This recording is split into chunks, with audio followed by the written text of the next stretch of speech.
for something along the lines of that. It's not 45-10. Definitely not. It'll be closer to that, to be honest.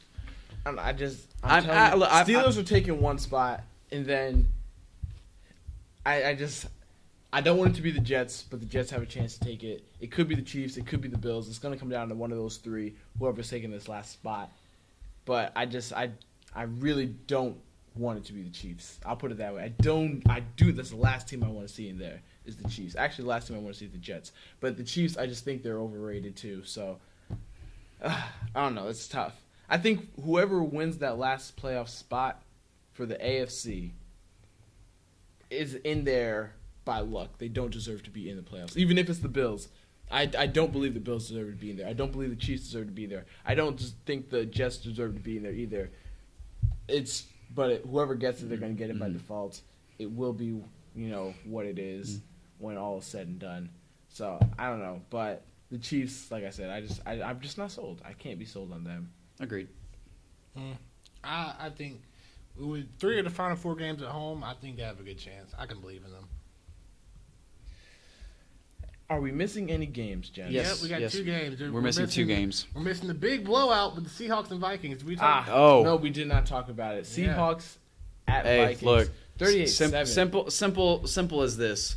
Simple as this in my case. Can we end with that? Huh? Can we end with that? Because there's one more game before that. There's the Cardinals and Rams. Oh, okay. We can talk about the Cardinals. And Rams. Let's stick with the first 2 NFC West teams. Because this is going to be pretty quick. Carson Palmer's had a great game. 356 yards passing, 2 touchdowns. Nick Foles is not what he needs to be. Todd Gurley was. They stopped the rushing game because they only allowed 66 total rushing yards. David Johnson had a pretty good game. Yep. Had a good game. But obviously, Cardinals keep rolling. Just keep that Carson ball Palmer rolling. Still showing that he still got it, man. Being the elite old head that he is, had a good game. Had a great game. So Look, this is just what we expected: a dominant defense, shutting down a weak offense, and a dominant offense, very high-powered offense, steamrolling, continuing like they have been. And that's nothing new out of Arizona. I think they have a very good chance at winning their division, and obviously their division, and also making it possibly to the Super Bowl. So we'll see.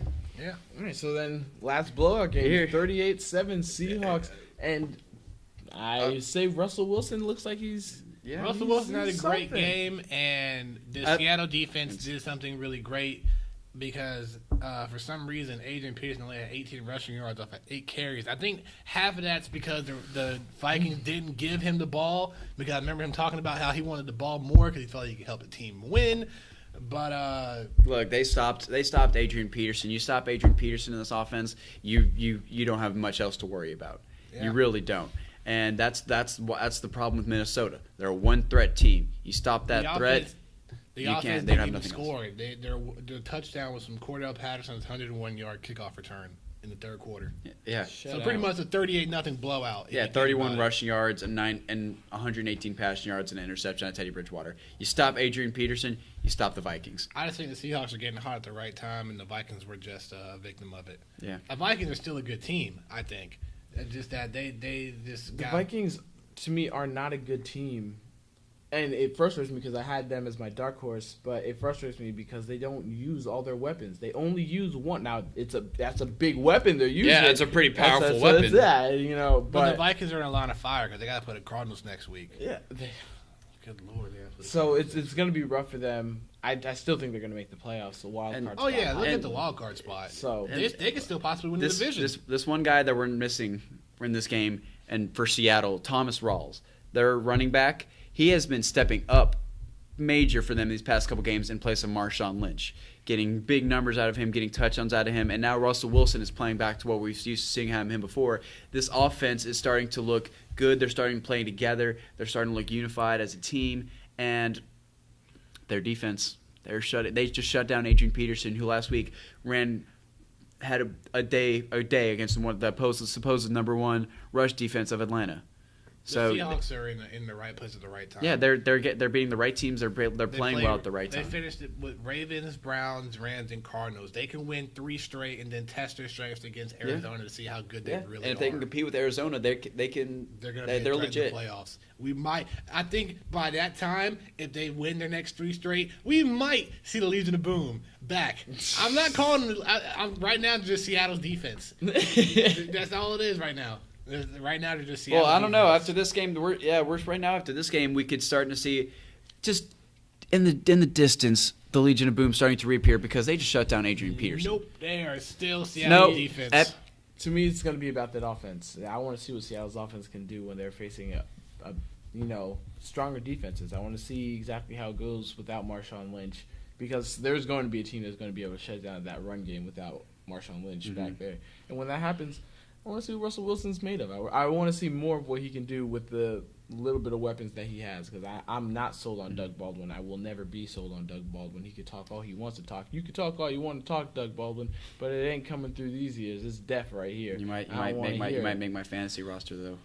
Because I thought they were flukes too, like you're saying, but I can neglect to put them in. But 2 of the past 3 weeks, 20+ points. I need those wins. But like Thomas Rawls, like I was saying, like against the Bears, 104 yards, and then this week against the Bengals, 169 yards. Like he's not Marshawn Lynch, but he's filling the hole pretty well from what they've used to seeing out of Marshawn Lynch. So he's doing really well at the running back position for them.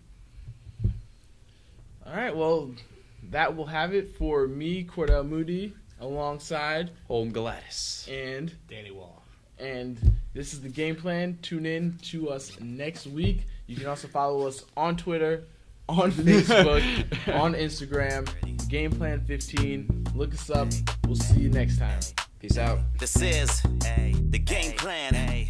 Let's go. When the team's on the air, you better know that it's over. These dudes colder than wintertime, grab a pullover. And if Cordell starts to speak, better know that it's on. He shut you down before you speak to let you know that you're wrong. So get your facts right, homie, before you step in the flames. Because James hates sitting down and listening to lames. And if Danny got $1 for every show that he kills, he'd be a millionaire living up in Beverly Hills. But if Holden wasn't a good guy, you'd probably be dead. Because this dude won't stop until he gets in your head. So turn the volume right up, because the game plan is on. The best in sports commentary is right after this song. Peace.